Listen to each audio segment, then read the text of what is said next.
like sodium chloride, actually has a full positive charge and a full negative charge.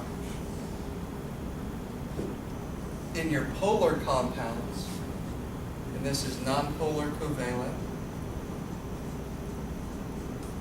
this is polar covalent,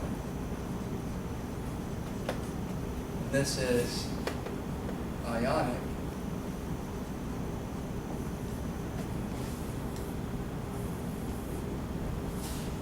There's a greater distribution of electrons towards the chlorine.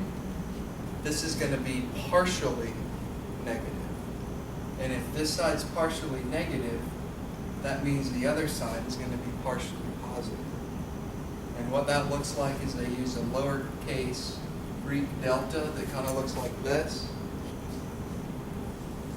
And so this is partially negative, and this is partially positive.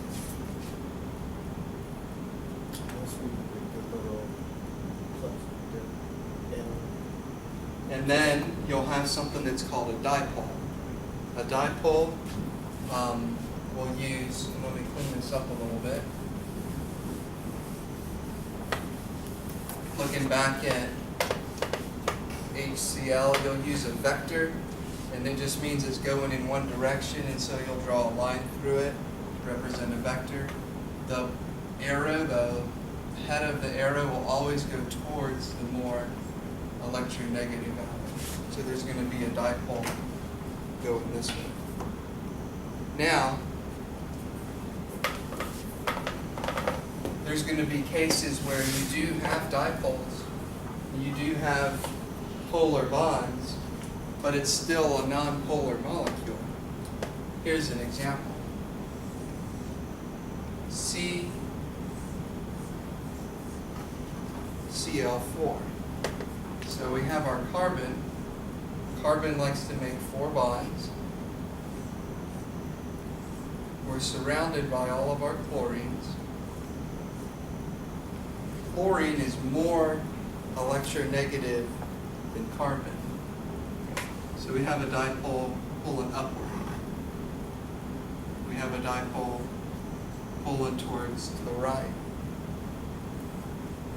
pulling towards the left, and also pulling down. And this is just in 2 dimensions. It's actually a 3-dimensional object, but they're equal and opposite, even in the 3 dimensions. This dipole that's going up, because this is a carbon-chlorine bond, and this is a carbon-chlorine bond, they cancel each other out. This one cancels out with this one. So this is actually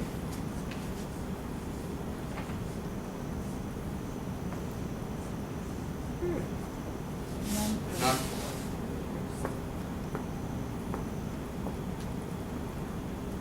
And that will be on the test?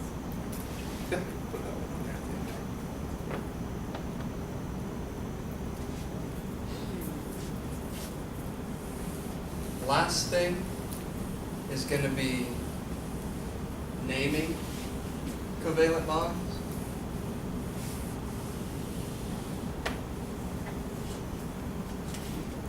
Switch to new color here, naming.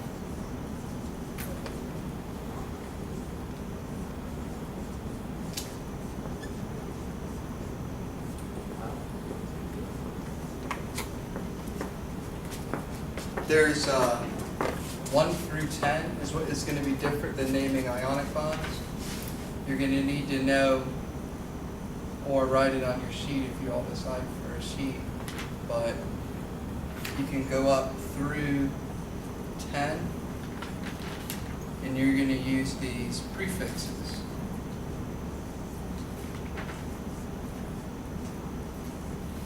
The first one is mono, for 1. The second one is di,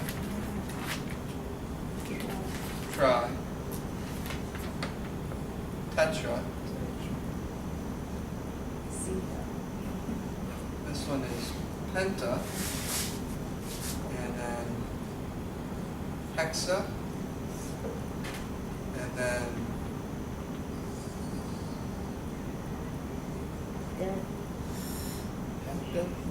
da, octa,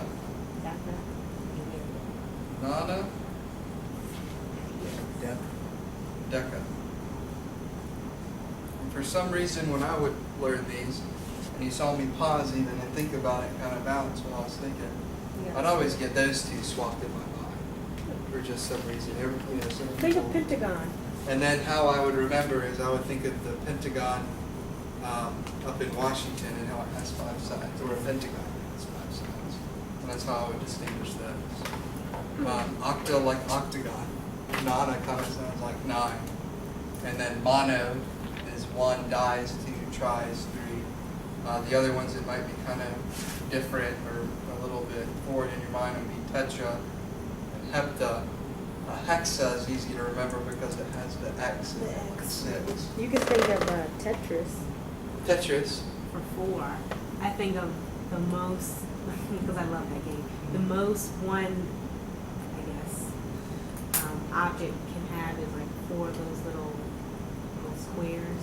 Oh, so that largest line, Yeah, this one, yeah, it equals up to like 4.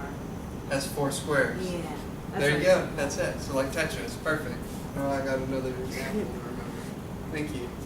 So when you name these, you're going to use these type of prefixes. So here's a few examples.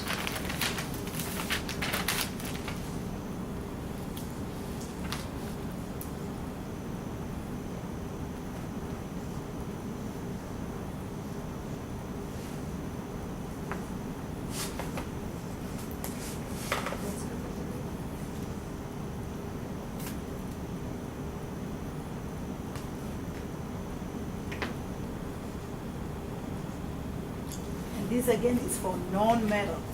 Yep. So these are nonmetals. This is covalent naming. Naming covalence. This is different. Okay. They'll still, the second atom will still have that "ide" ending. So it still will have the "ide" ending, but what's going to be different is you will have to name the subscripts for the first and the second one, if needed. Let me put another one up here. So I'll go through these kind of slowly. So the first one, we call this carbon dioxide.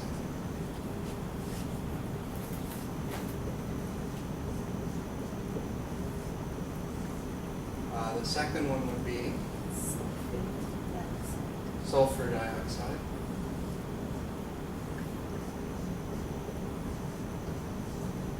This one would be sulfur trioxide. Good.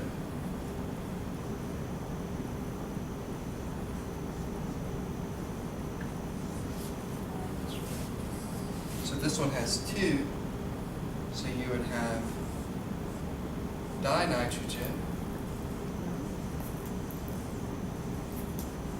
trioxide.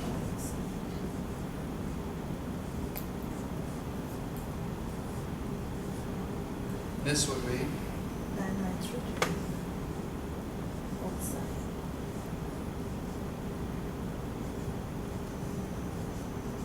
so you can do dinitrogen oxide. You could do dinitrogen monoxide. Oh, monoxide. Either one would be okay. And then the last one is carbon oxide or carbon monoxide. You said either one would be okay? Yeah, because you only have one oxygen, so you can do mono or you can just do oxide. Usually, naming the second one, even if it is one, I will put in the The monoxide. mon part, but I usually won't put monocarbon Right. monoxide. And nitrogen,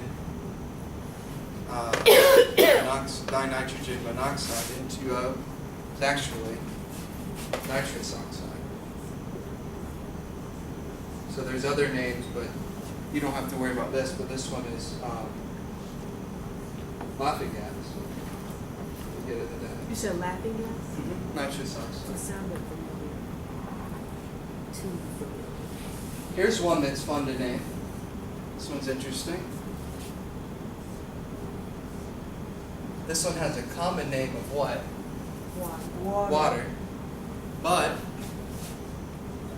using the covalent type naming system, Dehydrogen oxide. so you would get dihydrogen monoxide. Monoxide. You know what that sounds like? Dehydration. So you use H2O to get hydrated. Hey, there you go. See, look at that. Is that recording? It is. So dihydrogen monoxide. It doesn't even. It sounds like some strange chemical. I'm gonna have some dihydrogen monoxide. Yeah. If you look up the hazards of dihydrogen monoxide online, it's neat to see what you will read because there's I should do my paper on my next paper. your next paper. Mhm. So every chemical has what's called a MSDS sheet, Material Safety Data Sheet, and it will have listed your hazards, melting point, boiling point, physical properties. This dihydrogen monoxide hazard sheet, if you read it, would kind of scare you if you didn't think of water and you just looked up dihydrogen monoxide, because it can kill you in certain amounts. You can drown. It can burn your skin if it's acidic. So I mean, there's all That's kinds. funny. So But if it has acidic, it has another, it has, Intoxication. the composition is different. yeah, Okay. but yeah, if you look at the go and for fun sometime if you want, and it's I think it was interesting. Look up hazards of dihydrogen monoxide, and then you would be blown away by it. And so some people would be like, "Oh my gosh, I can't have any of that dihydrogen monoxide," not knowing that they're just talking about 70% simple. of dihydrogen just water. monoxide. So I'm going to stop the video part there for the naming, but I will hang around more if you have more questions.